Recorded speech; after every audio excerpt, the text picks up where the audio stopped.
Hello guys, இன்னைக்கு காலையிலே வந்துட்டு நம்ம காட்டு கிளம்பி வந்துட்டோம். வந்தோடனே அம்மா வந்துட்டு கொஞ்சம் கத்திரிக்காய் வந்துட்டு பிச்சு வச்சுருந்தாங்க. சரி நாம் போயிட்டு வெண்டைக்காய் பிக்கலாம் அப்படின்னு சொல்லி வெண்டைக்காய் பிக்க வந்தேன். வெண்டைக்காய் வந்துட்டு நிறையாவே இருந்தது. அப்புறம் வந்துட்டு கட்டிங் பிளேயர் எடுத்துகிட்டு நம்ம வந்துட்டு வெண்டைக்காய் வெட்டிக்க ஸ்டார்ட் ஆகிட்டோம். வெண்டைக்காய் வந்துட்டு கொஞ்சம் இருக்கும் நிறையா. எல்லாம் ஒரு செடிக்கு மினிமம் 2 இருக்கும். அப்புறம் வந்துட்டு இந்த கட்டிங் பிளேயர் வேறு என்னோடய பொறுமையை ரொம்ப சிரிச்சு நானும் ஒரு 2-3 தாட்டி வச்சு இது பண்ணி பார்த்தேன், கட் ஆகலை. அண்ட் தென் நான் என் பொறுமையை இழந்துட்டேன்.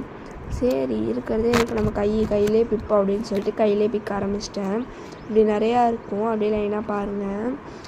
ஒவ்வொரு செடியில் அவ்வளோ காய் இருந்தது. இந்த குட்டி செடியில் இவ்வளோ நல்லாயிருக்கு. முன்னாடிலாம் என்ன ஆகும்னா நல்லா செடி ரொம்ப ஹைட்டாக வளரும், ஆனால் அந்த ஒரு செடிக்கு வந்துட்டு ஒரு காய் தான் இருக்கும். ஆனால் இப்போ இந்த ஹைட்டில் இந்த ஒரு குட்டி செடியிலே இவ்வளோ காய் காய்க்குதுன்னா அது இந்த ஒரு பேட்ச் மட்டும்தான். இல்லை அப்படின்னா ஒரு 4 காய் காய்ச்சது அப்படின்னா அந்த செடி வந்துட்டு மறுபடியும் வந்துட்டு இதாகாது, அப்படியே காஞ்சிடும். இந்த தாட்டி நல்லாயிருக்கு. இதோடு நாங்கள் 4th ஹார்வெஸ்ட் இது வந்துட்டு பண்ணுறேன். இப்போ வந்துட்டு இந்த சைடு எல்லாமே இருந்தது எல்லாமே பிச்சிட்டேன்.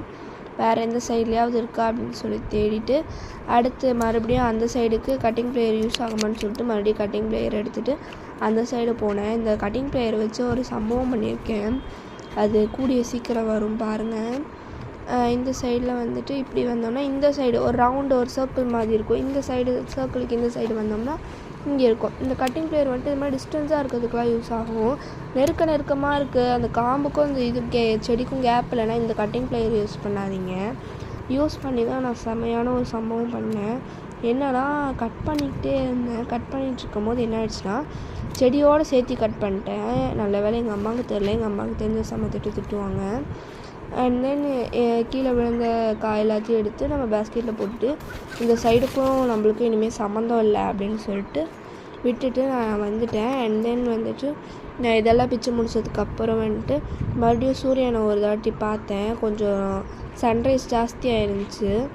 அப்புறம் வந்துட்டு சரி பேஸ்கெட் எடுத்துகிட்டு அடுத்து எங்கே போகலாம் அப்படின்னு சொல்லி பார்க்கலாமே அப்படின்னு சொல்லிட்டு போனேன். அப்புறம் அம்மா வந்துட்டு இன்னும் கொஞ்சம் வெண்டைக்காய் இருந்திருக்கும் போல், என்ன பார்த்து பிச்சை இன்னும் நிறையா இருந்துச்சு அப்படின்னு சொன்னாங்க. அப்புறம் அம்மா பிச்சதும் அவங்க ஒரு 1/2 kg பக்கமாக இருந்தது. நான் பிச்சதும் ஒரு 1/2 kg பக்கமாக இருந்தது. நிறையாவே இருந்துச்சு. இது எல்லாமே அம்மா பிச்சது. நான் பிச்சது வந்துட்டு வீட்டுக்கு எடுத்து கொண்டு போய் வச்சுட்டு நான் மறுபடியும் வந்தேன். அண்ட் தென் இது கத்திரிக்காயும் ஒரு 2 காய் வந்துட்டு சொத்தையாக இருந்தது. அப்புறம் எடுத்து வச்ச காயெல்லாம் எடுத்து மறுபடியும் பேஸ்கெட்லேயே போட்டுட்டு அடுத்து வந்துட்டு தக்காளி பிக்கலாம் அப்படின்னு சொல்லிட்டு தக்காளி இருக்க இடத்துல